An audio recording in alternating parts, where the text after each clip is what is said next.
Kristi, Dosh, welcome. Thanks for having me. In 2021, student athletes were finally able to earn off their name, image, and likeness. And in 2025, a new ruling came down that athletes could actually be paid from the schools as a form of revenue sharing. Because of these two major changes, how is the life of a student athlete in 2026 different from their peers just a decade earlier? For some of them, it is vastly different. Certainly, their bank accounts look different, if nothing else. They're really learning how to develop a personal brand. They're learning how to be their own company. They are forming real LLCs and are becoming business owners and entrepreneurs. And that's not something I saw student athletes doing at all before NIL changed. Now, the top performing NIL athlete is Archie Manning, worth an estimated $5 million.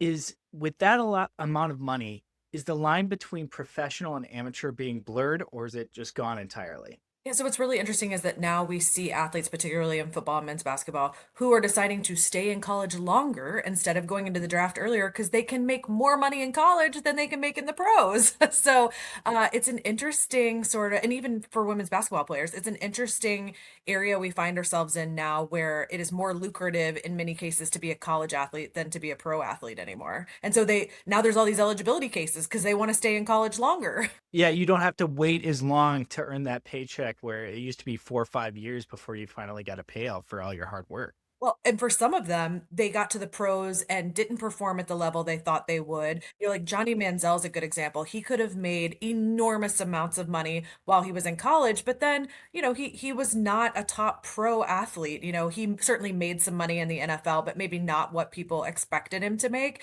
And so by losing out on that opportunity in college, that's a lot of cash that was left on the table that he could have earned. Now, that change in 2021 that allowed athletes to finally make money off their name, image, and likeness, that was a drastic change. Historically, if we back all the way up, why was that put in place that athletes couldn't make NIL money prior to 2021? Yeah, I think the biggest concern was that boosters would pay athletes to just go to a certain school, which, spoiler alert, that's exactly what happened. So I think that was a major reason. The NCAA will talk about amateurism and preserving sort of the purity of this idea of amateurism. But at the end of the day, it comes down to there was concern that fans and boosters would just pay athletes to go to a certain school and that would destroy competitive balance if you want to argue that competitive balance existed to begin with, and that indeed is what we have seen happen. So why didn't they make this adjustment earlier? I mean, the NCAA is over 100 years old at this point. I think it was made in 1906, so it's 120 plus years. Why did that finally change in the 2020s? I think they knew once this happened, you couldn't put the genie back in the bottle. And if we got to this point and we saw that, yes, indeed, boosters will pay student athletes to go to a certain school, that there was no good way to rein it back in, which is exactly what's happening. So they didn't change it really until their hand was forced. The state of California passed a law in late 2019. The law initially said that they would allow student athletes to begin earning from their name, image, and likeness. I believe it was in 2023. So they were giving the NCAA time to change their rules. But then Colorado and Florida pretty quickly afterwards passed laws. And Florida said, no, no, we're starting this in 2021. Get on board now. And then more states started passing them. And it became pretty obvious that July 1st of 2021 was going to have to become the date. And in fact, the NCAA didn't formally change the rules until a day or two before the state laws were due to go in effect on July 1st of 2021. So really, they only changed the rules because their hand was forced by state laws. And if we look at the priming instances coming up to it, I think back to my childhood, it was always the NCAA football games or the basketball games, where you had all your college teams. And I believe there was an instance where an athlete noticed that somebody fitting their exact physical profile was on the game and they weren't receiving any money previous to that. Not to mention all the other merchandise, jerseys, things along those lines. what were some of those priming incidents that really caught the attention? Because this has been in the media space for a while now. Yeah, if people ask me where I think this started, I mean, there's evidence that goes even further back than this. But when I first started reporting as a sports business reporter, I was a practicing attorney, and I started writing about legal issues in sports. And I got hired by ESPN to be their sports business reporter. And one of the first things I reported on was the Ed O'Bannon case. So Ed O'Bannon believed he saw himself in the EA Sports college basketball game. It did not use his name, but everything else was him: the height, the weight, every attribute about this character in the video game was very clearly Ed O'Bannon. There was also a football player named Sam Keller who filed a similar suit over the football game because he felt like he saw himself in the football game. And those games actually went away as a result of those two cases. Ed O'Bannon, what he said in his case was, I want the game to go away until such a time that the NCAA will allow athletes to make money from the game. Sam Keller's case was a little bit different. He wanted to be compensated for the use of his likeness in those EA Sports video games. And so those cases were ultimately settled. Those games went away. The football game has now come back. The basketball game is coming back, I think, in the next year or two. But that did drive the games out of the market because the NCAA wasn't going to allow athletes to make money off their name, image, and likeness. But I do think that that was sort of the starting point for quite a few lawsuits that would come after that would sort of chip away at it. So first, we got where athletic departments were able to offer cost of attendance stipends to student athletes. Then we got to Alston Awards, which were awards based on academics. Right before NIL happened, we had the Alston case. Alston had to do with education related expenses, and all of a sudden, athletic departments could provide laptops to student athletes and pay for like summer classes and study abroad and that kind of thing. And so it kind of got chipped away a little bit over the course of about 15 years before finally we got the actual change in the NIL rules to allow it.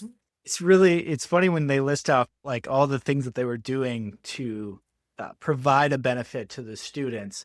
But in terms of value creation, what a quarterback on the football team or a star basketball player produces, that's absolute peanuts to the actual value that they were bringing to the institution during that time. Yeah, there's all kind of studies that have been done. And I even in my first book that came out in 2013, I had a chart that was sort of valuing what does a student athlete get? Because we talk about them getting tuition, room, and board, but there's all this other stuff they're getting to with the strength and conditioning coaches they have access to, and the trainers they have access to, and the facilities, the travel, the medical. There really is a lot. And so I think when we were trying to put a number on it in my book and dividing out what athletic departments actually spent on these big time college athletes, it was hundreds of thousands of dollars in sort of value they were getting. Now, many athletes were, especially in football and men's basketball, were their worth was even above that. But for quite a few college athletes, especially out of those high profile sports, their value probably isn't above what they were getting from that sort of whole package. And that's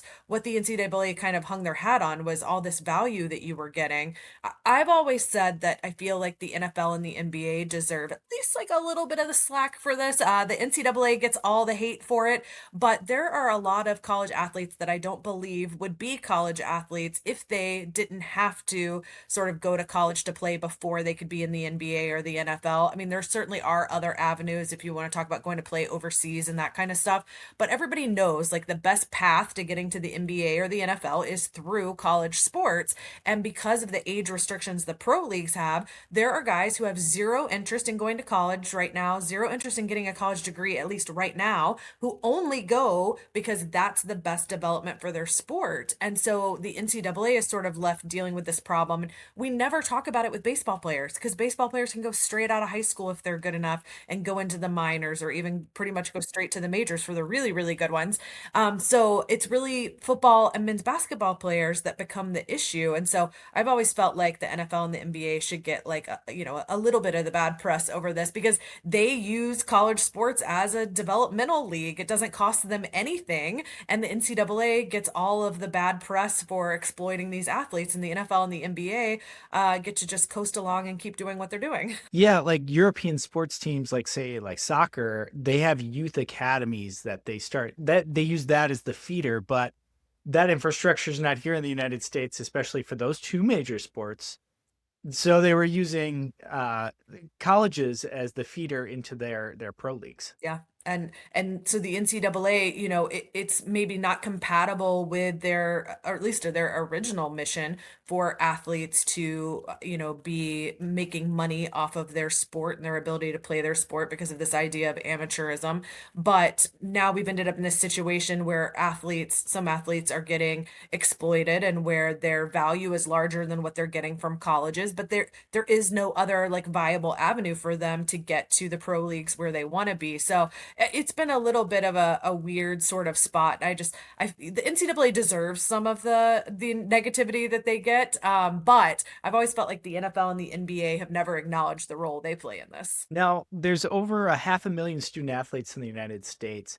How many athletes are now taking advantage of these new NIL rules and this new revenue sharing rules? It's a fair amount. I mean, at Division 1, I would say at a Power 4 institution, I bet half the student athletes are doing some sort of NIL deals. Now, the ones who aren't, some of them don't want to. They don't have the extra time on their plate between their sport and their academics, and they just have zero interest in taking advantage of this. As you get into the rest of Division 1, maybe that number drops to more like 40%. As you get into Division 2 and Division 3, then you're probably looking at a much lower percentage. Maybe it's more like 10 to 20% of the student athletes who are engaged in NIL. There certainly is NIL at that level, and I have interviewed and written about a number of student athletes at the Division 2 and Division 3 levels, and even NAIA and junior college who are doing meaningful NIL deals. So it really kind of depends on the student athlete and how proactive they are in seeking these opportunities out. But at the revenue sharing level, that's only available at Division 1. That came out of the settlement of a legal case, and people refer to it as the House settlement. And that's only available to Division 1 schools. At the Power 4 level, everyone's doing revenue sharing. As you get outside of the Power 4 to the rest of Division 1, I would say most schools are doing it, and those who aren't have plans to start in the next year or so. So it's pretty prevalent across Division 1. But at some schools, it's going to be hundreds of athletes participating, and at some schools, it's going to be a handful. So it really looks different from one school to the next. Now, what athletics are participating in NIL? I think that it's always mentioned that the big gainers are football and basketball produce a lot of revenue, but I mean, there's what, dozens of different sports that people can play. Are there NIL athletes in all those sports? So at most schools, football and men's basketball are the only sports that really have the opportunity to make money for the athletic department. But we do see both NIL opportunities and revenue sharing spreading beyond just those sports. Baseball and softball at a lot of schools, there is some revenue sharing happening at that level. Women's volleyball and gymnastics, they've been top earners in NIL on their own. And then also some schools are revenue sharing with those sports.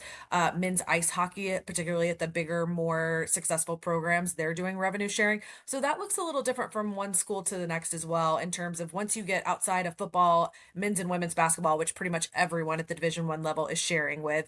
The other sports kind of depends on the school and which programs they have historically been more successful and have been, better supported by the athletic department. So that can look really different going from one school to the next. What does that NIL, what are the vectors of the NIL money for the student athletes? Is it just social media? Is it merchandise? How are they gathering these finances? There are literally dozens of ways that athletes have found to make money off their NIL. And every time I think I've seen it all, I get pitched something new that I hadn't thought of before. A really good example is actually my TA in the first NIL class I taught at University of Florida was Leah Clapper, who was a gymnast at University of Florida. And she created the first ever gymnastics board game. And when I started thinking about how athletes were going to monetize their NIL, board games were not on my list.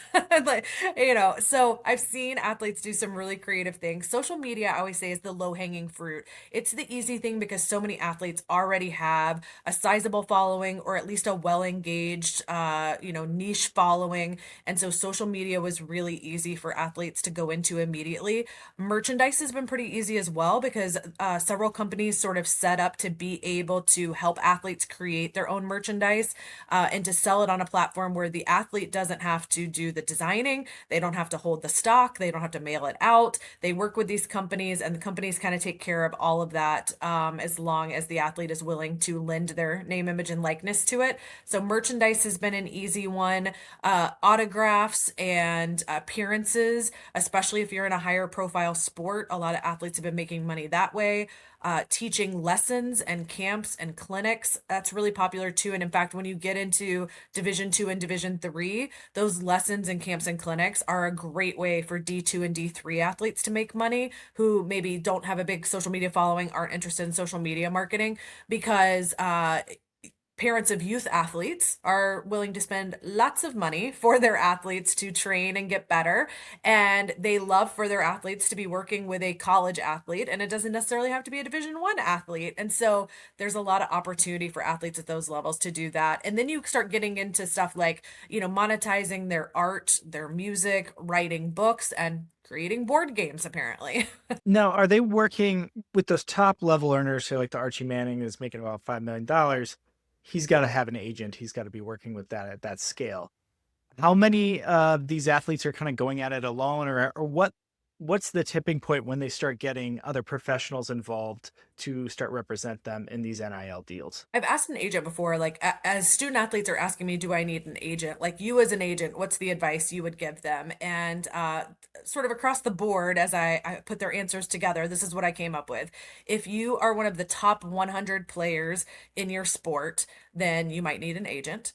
Um, if you have a big enough social media following that you would expect to get 15 to 20 brand deals this year, and you can kind of tell by the number of offers that are coming into your DMs and people that are reaching out to you directly. If you think you're going to get 15 to 20 brand deals this year, you probably need an agent. People who are outside of those thresholds, it kind of depends on what their situation is. There are not enough agents to go around for the number of athletes who want one, because pretty much every athlete I meet wants an agent because they think that that's like the magic key to getting more NIL deals. If I just had an agent, I would get more deals. That's not true. First of all, there's a lot of agents who aren't very proactive in going to find you deals, so you're not going to get any more than the ones that are already coming to you. And now the agent is going to take a percentage of those ones that are coming to you. So I tell some athletes, you're better off just hiring an attorney to review the contracts instead of having an agent. But also, there's no certification or registration process for NIL agents. Anyone can walk out the door right now and start telling people they're an NIL agent. There's no barrier to entry. And even with that, there aren't enough agents to go around. So you have a lot of people in this space who are not qualified to be agents, who are acting as agents. And even with all of them, there aren't enough for the number of athletes who want an agent. So that's why I went to agents and tried to come up with that sort of threshold so I could tell the athletes that I teach and work with, like, unless you're at this level, you're probably not going to find an agent. NIL's been out for 5 years now. So the first like NIL class have graduated and moved on. Thinking of individuals like, Travis Hunter, Livy Dunn, they either moved up into the professional ranks of their sport, or they've gone on to parlay that NIL influence into other professional means. Like I think in Livy Dunn's case, she's doing modeling and other social stuff. How has NIL helped these student athletes increase their profile professionally, whether it's in or not in sports? So I've worked with some athletes who've gone pro in sports like track, who were building up sort of their sponsors while they were undergraduate athletes so they could develop relationships with these brands to help fund going professional. So you don't really have that in, the NFL or the NHL or the NBA. You're probably making enough money that sponsorship money on the side would be great, but like you don't have to be able to make money just to play your sport. But if you're talking about somebody trying to go pro in golf or tennis or track, often they do have to have enough sponsorship money to support themselves to even be able to chase those professional dreams. And so NIL allows them to start building those relationships while they're still in college instead of starting flat-footed when they graduate. And so I've seen some athletes who have been able to build those relationships and move them on past graduation into supporting their pro career. And I love seeing that. I've also seen athletes who aren't intending to go pro in their sport, or there aren't pro opportunities in the sport that they played, and They are building skills and making connections to help them get that first job after graduation. Actually, going back to Leah's a good example of a lot of things. But Leah was exceptional at creating and editing video. And she was doing NIL deals on her own social media accounts, but she was so great at shooting and editing video that brands started hiring her for UGC, so user generated content. And they would have her shoot content of their products when she wasn't in the video. Like, it wasn't about her name, image, and likeness. It was just they liked her style and the way she shot and edited video. And so she was making money creating videos for brands, and it changed her path after graduation. Not only did she not have to take a job right when she graduated because she had an income stream from her own NIL and then from these UGC deals, so that allowed her sort of some breathing room where she didn't have that pressure to have a job right away. But also the company that she now works for, they found her because they wanted somebody to build their social media channels and their podcast network. It's a venture capital company out in San Francisco, and they came to her and made her a great offer, and she ended up moving to San Francisco to work for them. And that's not what she intended to do. She was an advertising major who thought she would go work in an advertising agency one day. And NIL sort of changed the course of her career, and I have seen it do that for dozens of athletes now. And I think that's one of the coolest things about NIL is athletes who figured out how to use it to set themselves up for their life after their sport or after graduation. What a awesome thing to be able to build a portfolio out for your next stage of your career. I think that's probably one of the best things that would come out of this. Well, and I've seen athletes who, in their NIL deals with brands, will ask for like a micro internship with the brand because most athletes never get an opportunity to do an internship, and they see their classmates doing them and kind of, getting these great resumes they're going to graduate with to be able to get a job. And I've met a lot of really self-conscious athletes who feel like they aren't prepared to go work in their field, after graduation, and they haven't done internships like their classmates have done. So some of them are asking for micro internships that fit around their sport.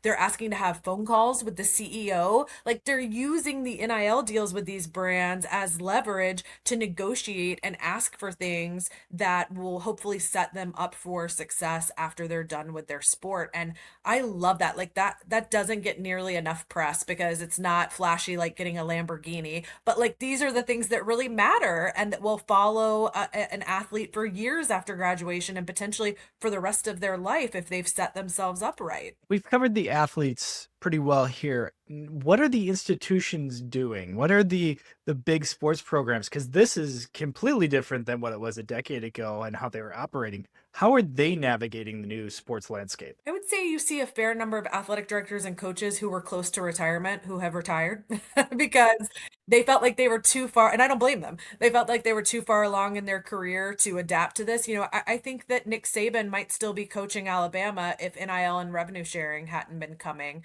And obviously NIL existed for the last little part of his career, but I think there's quite a few coaches and athletic directors who've decided, I'm going to let the next generation figure out how to make this work because it does hugely change college athletics. It changes the way that you recruit in particular. The transfer portal happening at the same time as NIL and now with revenue sharing as well has vastly changed sort of the market for transfers, for lack of a better word.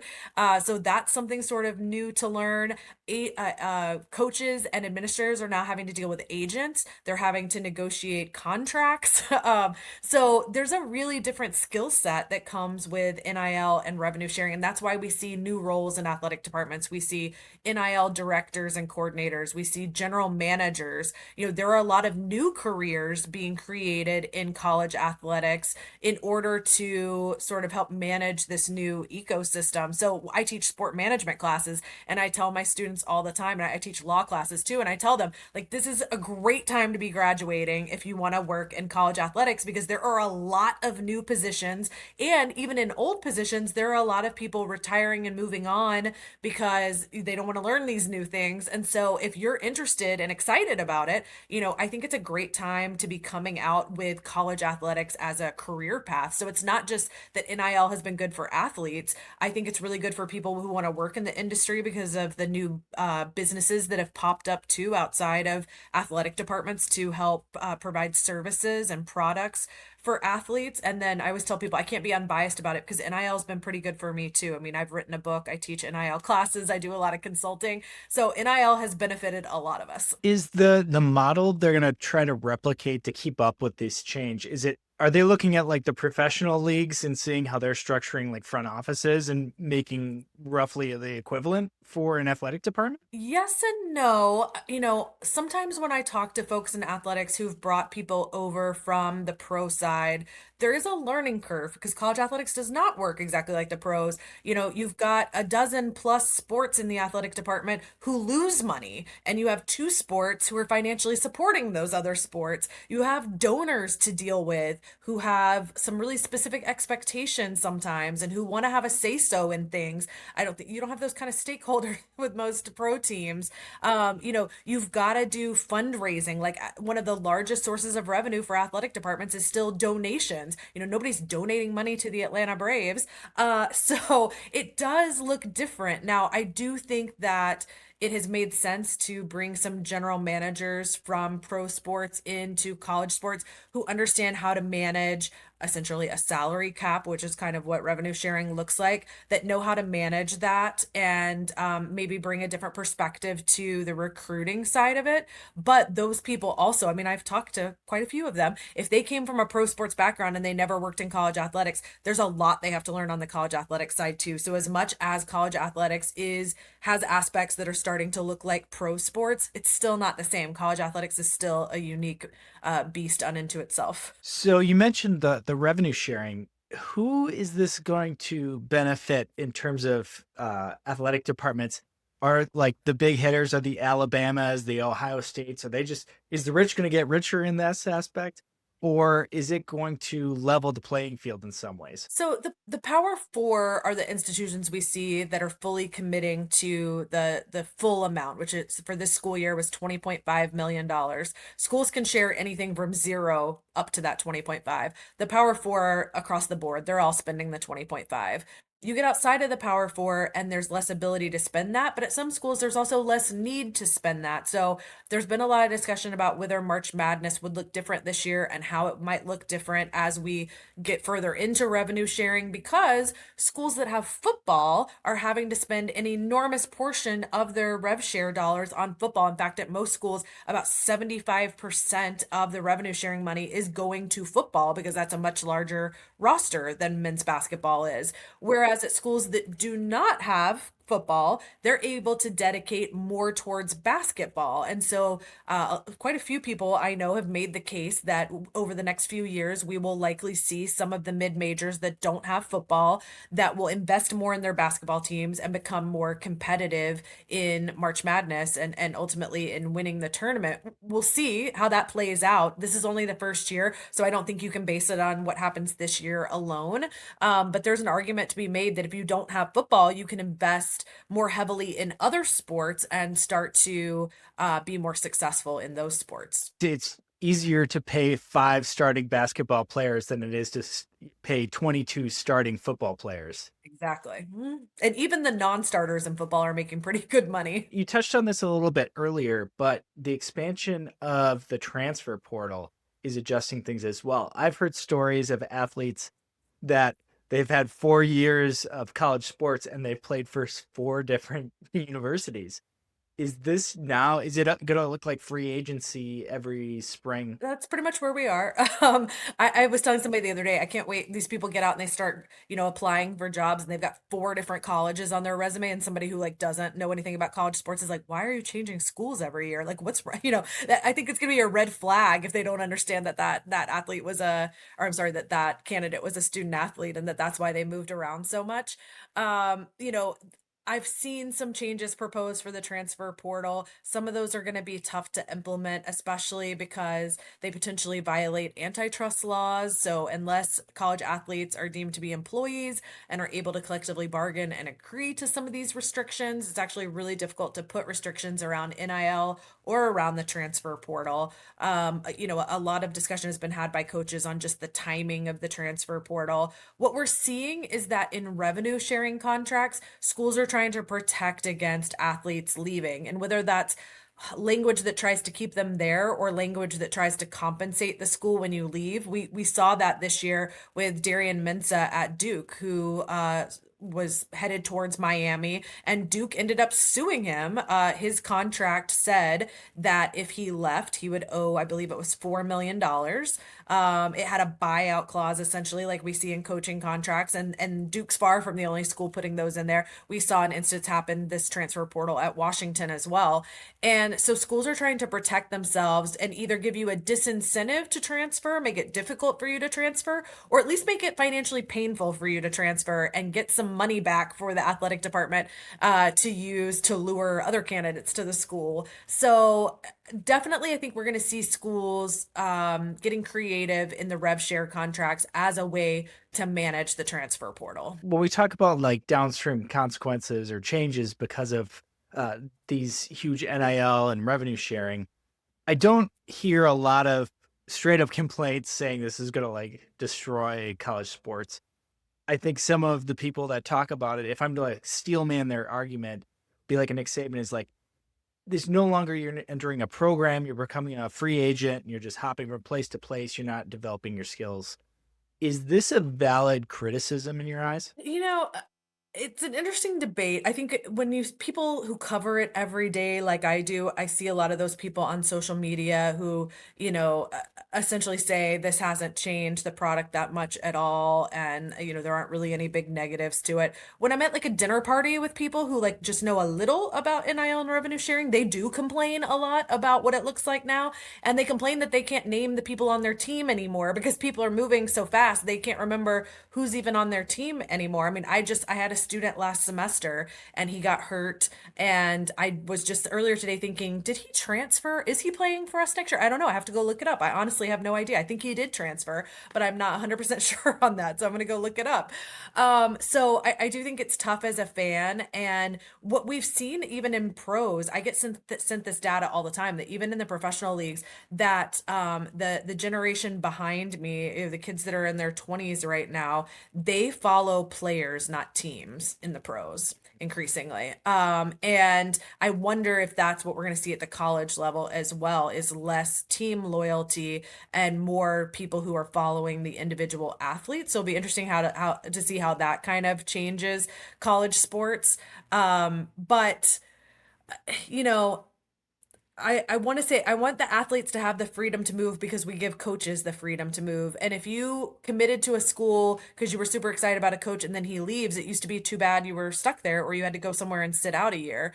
Or, if you had a sick family member and you wanted to live close to them, it wasn't always easy to transfer and be close to them. So on the one hand, I sort of support this ability to like freely move, but I also do think that sometimes they have this grass is greener mentality and they enter the transfer portal thinking they're going to find something better or something where they're going to get to play more.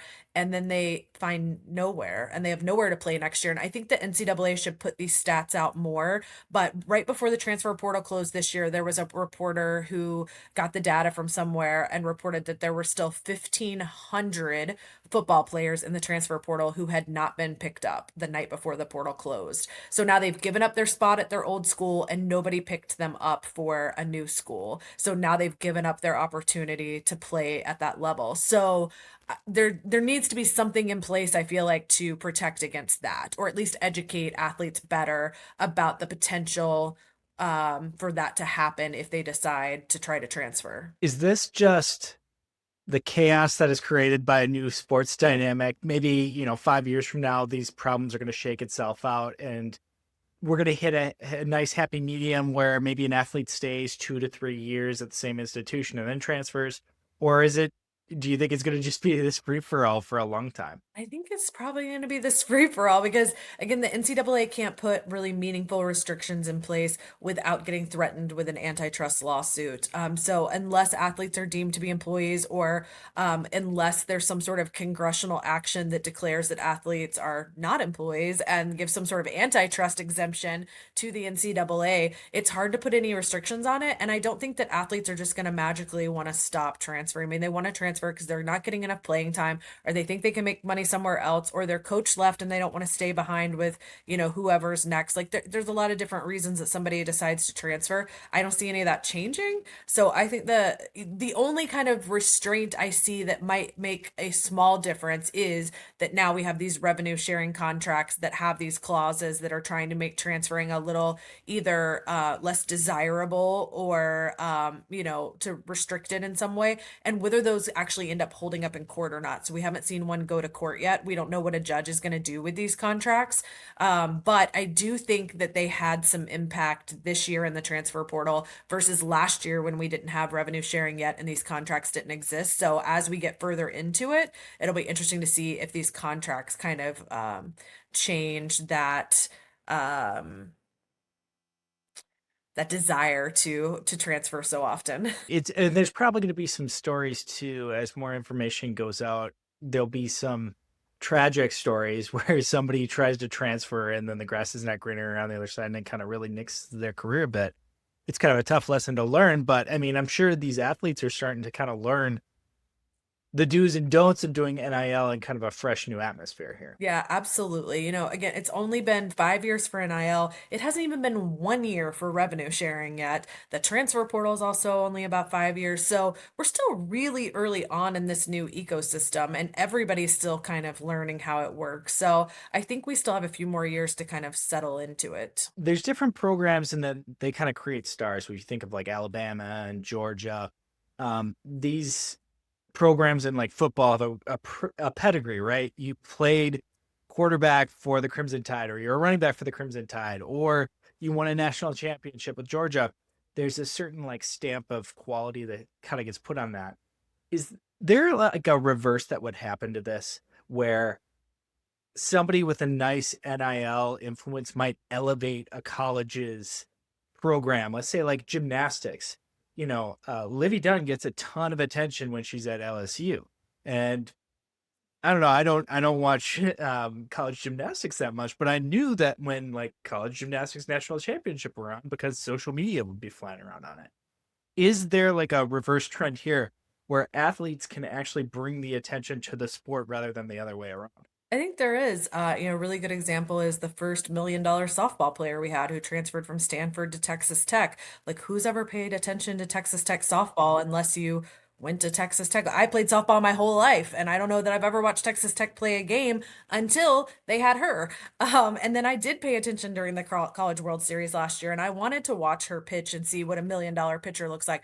I pitched my whole life. Nobody ever paid me a penny to pitch. And so I wanted to see what $1 million pitcher looks like. So I do think that, especially in sports outside of football and men's basketball, I think you can get attention on a program with one big player like that who's a splashy name.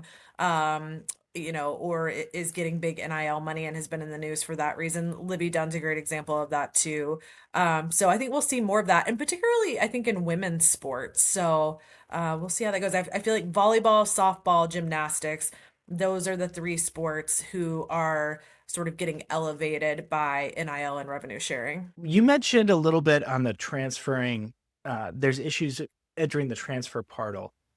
Has there been missteps as the student athletes kind of navigate the NIL realm, like, you know, bad agents or bad brand promotions or things? What are some issues that have arose with that, with this dynamic environment? Yeah, with agents in particular, there's been a lot of problems because there is no certification process. Anyone can call themselves an NIL agent, and there are a lot of bad actors out there. There's some people who are intentionally bad, and there's some people who just have no idea what they're doing and are making mistakes because they're not really experienced enough to be doing it. So I have talked to parents and to athletes who agents have stolen money from them, that the money flowed from the brand to the agent, and the agent was just supposed to take out their percentage and then forward on the rest to the athlete and didn't.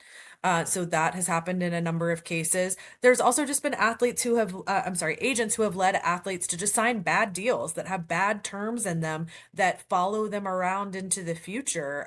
I don't think this was an agent situation, but that it was a parent actually situation.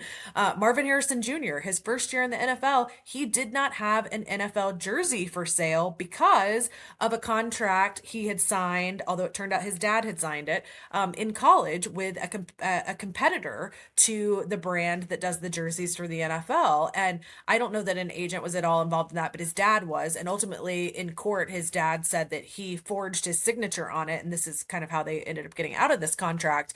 But there's been a lot of that kind of stuff happening where agents have allowed athletes to sign contracts that have predatory terms in it or just terms that are not good for the athlete's long-term future.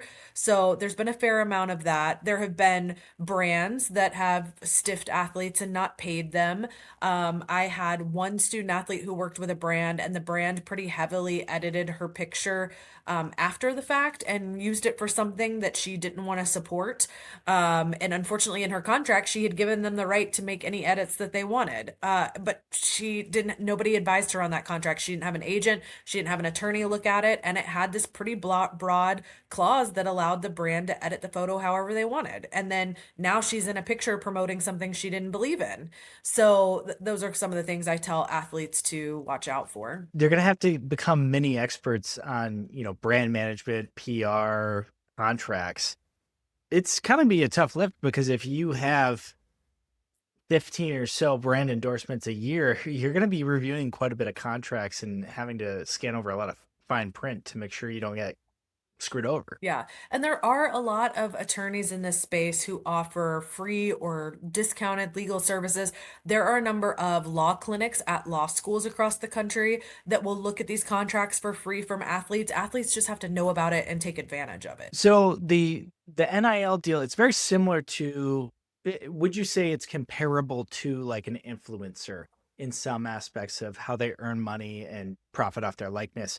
Are there considerations that student athletes have to be aware of that their influencer counterparts don't have to be in their roles? Couple of things. One is that a lot of brands aren't super educated in this space either, and they want the athlete to be wearing their uniform or on campus in a recognizable spot. Like they want the athlete to be associated with the university as part of the deal.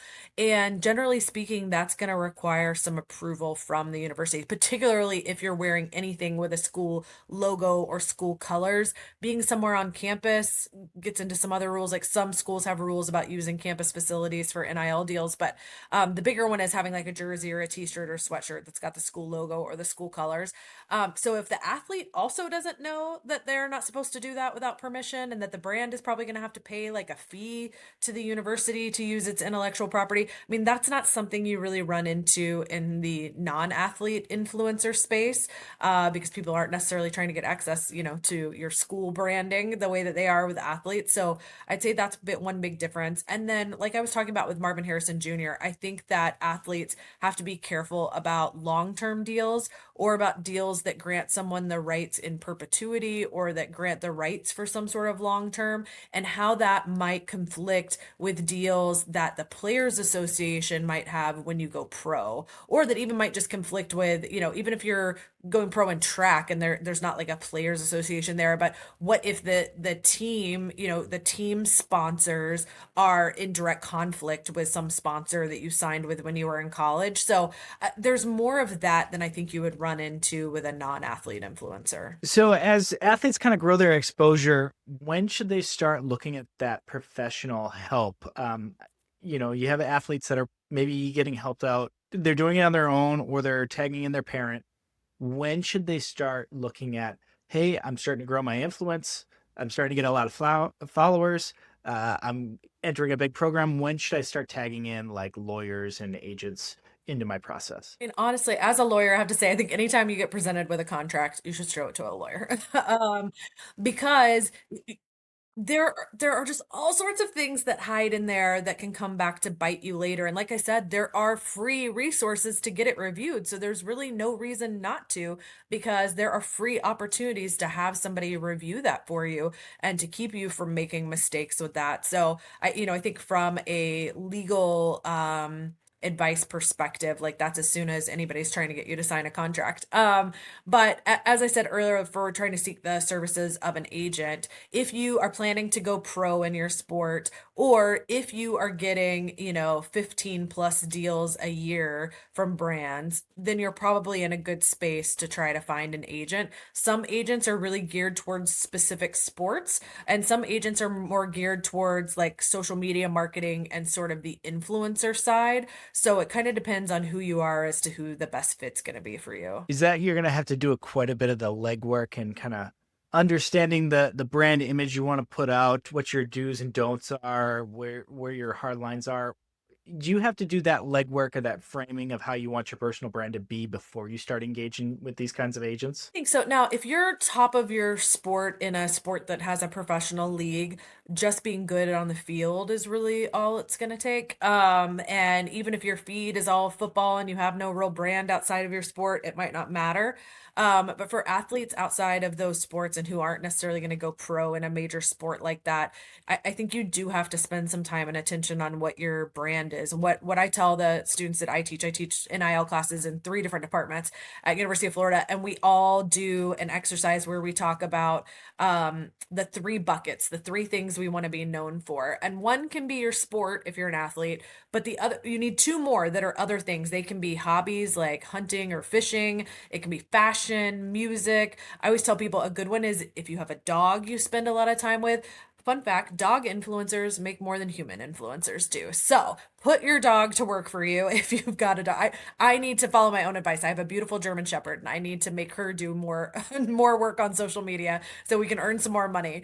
But dogs are a good category to have. Some athletes really lean into their faith. There's a number of different things you can have for those other 2 buckets. And then I tell athletes, focus your content around those 3 buckets because that's just automatically going to give you a really clear brand, and it's going to open up opportunities for brands and partners in those categories. They're going to be able to see themselves in your feed. They're going to know that you have an audience who's engaged with those topics. You're going to be getting a lot more opportunity to work with brands if you go beyond just your sport in your feed. So I do think it's smart that if you can't just rely on being like the quarterback at, one of the top 10 programs in the country, then you probably do need to spend a little time on what your personal brand is. That 18 to 22-year-old time frame is really important to kind of structure that and make sure you set that up correctly. But you mentioned in your book that NIL is not just for the college athlete, it's even for the high schoolers and younger. When there's somebody as young, under 18 years old, obviously a minor, how do they have to be careful? How can they get involved in NIL? And what are some key aspects of if they want to appear in this kind of public facing role? At the high school and youth level, it differs from state to state. So we're now at a majority of the states that allow high school athletes to do NIL deals, but we're still not at all schools. In fact, I live in Florida. Florida just changed last year. So we do still have a handful of states that have not changed their mind about it yet. That's often governed by the state high school sports association, not by state law. And so you've got to understand what the rules are for your school district, for your state high school association. If there is a state law, some of the states do have a state law that applies to high school athletes. So there's a lot of layers of potential rules you have to be able to do NIL deals at a younger age, but it is becoming more and more permissive. So we do see more and more deals, particularly at the high school level happening. And even athletes who are signing with agents while they're at the high school level. I just had a call with a parent a few weeks ago who has a son who's one of the top ranked men's basketball players in the country. He's only a junior in high school right now. He's already done a bunch of deals. They're already having conversation with Nike, and now they're trying to find an agent. And they will be able to find one. That's not the problem. It's they're trying to figure out who do we hire, which one's the right agent. But those decisions are having to be made for the elite athletes at the high school level. But you also have young athletes who just want to be involved in this. There's a young lady, I run a Facebook group for parents where I answer questions about about NIL. And there was a mom in there early on when I formed the group, kind of at the beginning of NIL. And her daughter at the time was 10. She's now 13 or 14. And the daughter came to the mom and was like, I want to be the youngest, female athlete to ever do an NIL deal.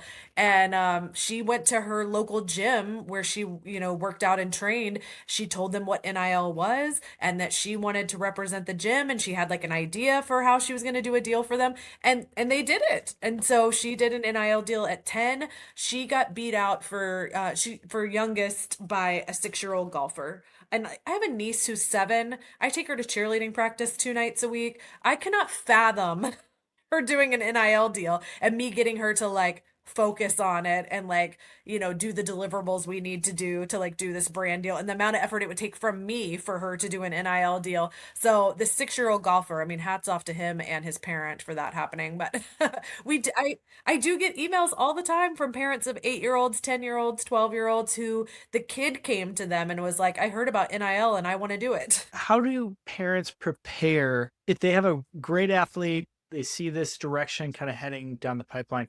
How do they prepare themselves and kind of set them up for success and avoid those pitfalls that can come from NIL? Yeah, I mean, I think so much of it is seeking out education. And unfortunately, I don't think there's enough education at the high school and below level.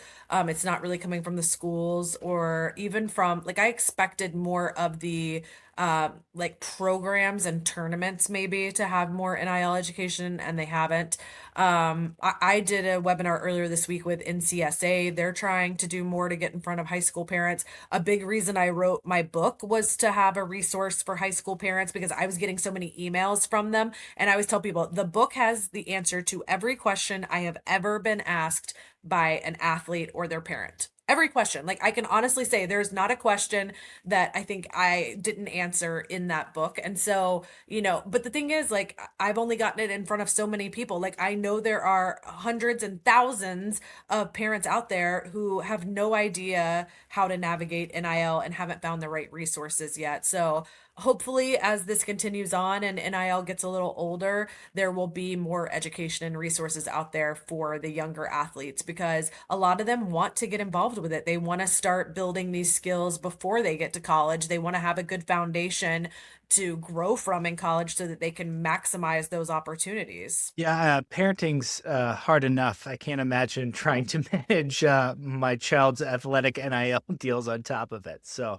more power to those parents. If you look at some of the athletes who've done really well and you look at who their parents are, many of them have a parent who's an attorney, they have a parent who's a publicist. Like, there is an advantage for some student athletes who have parents who already somehow operate in a world like this that have skills related to NIL. Those athletes naturally end up doing a little better because they've got that support system at home. But there's so many athletes with incredible earning potential who don't have parents. My parents both work in printing. Okay. There's nothing they could have helped me with. I love them. They're great parents, but there's nothing with NIL they could have helped me with. So I get what it's like if you don't have parents who can help you navigate this. So there is kind of a built-in advantage for the athletes who have parents that work in some tangential space where the skills apply here. Kristi, I appreciate all the information you gave us today. I have one last question for you, in that when you think about 10 years in the future, we're obviously in a very dynamic environment and things are constantly changing. What do you think in the next decade college sports is going to look like? What are these athletes going to be doing? What is the new college sports landscape we're going into? I do think it's highly possible that at least football and basketball players will be found to be employees and will end up collectively bargaining with athletic departments. And then there will be the NCAA always calls it guardrails. There will be some restrictions in place around player movement and transferring, some restrictions around potentially revenue sharing, that the cap that we have now, the sort of details for that only last over the next 10 years. So I think that's possible. I don't think it's going to happen during this administration, and I'm not getting political, but when a Republican is in office and Republicans are in control of the government, we generally don't see new classes of people being declared to be employees. In fact, there were multiple cases prior to Trump being elected where the athletes, for example, the men's basketball players at Dartmouth, they had won a regional national labor board decision that they were employees, and that case was moving on to appeal. Well, when Trump was elected, that case was withdrawn, and there were several other employment related cases out in California, and they were all withdrawn because the attorneys know the likelihood of getting wins during a Republican administration is low. So I don't think that employment is imminent, because I don't think it's going to happen while Republicans are in control. But yeah, I don't know what it looks like for the next 2 years. I don't know who's in control next. So I do think it's possible in the next 10 years that we have a political shift and that we do see athletes, at least in those two sports, become employees and end up collectively bargaining for some of these restrictions. So you're foreseeing a lot more political and legal cases going back and forth. Yes. And just in the time I've covered college sports, which at this point is about 16, 17 years, the amount that has changed in 16 years is incredible. I never thought we would be here. If you had told me 16 years ago we were going to have revenue sharing, I would have, died laughing. There's no way I would have believed that. So who knows where we'll be 16 years from now. Kristi, thank you so much. Please share with the audience where can they find you online? What resources do you have for them available? And how can they get in touch with you? Yeah, my site is businessofcollegesports.com. All sorts of resources and just stories related to NIL and revenue sharing there. On social media, I'm Sports Biz Miss, MISS at the end, on pretty much every platform: TikTok, X, Instagram, Facebook. I'm not on Snapchat, but I'm pretty much on everything else. And then my book, I think I got a copy here somewhere, The Athlete's NIL Playbook. So this is the book I was saying has literally the answer to every single question an athlete or a parent has asked me. So if you need to know how to get started, how to navigate contract terms to look out for, questions to ask an agent before you hire them, it's all in here. Thank you so much. Appreciate you. Yeah, thanks for having me.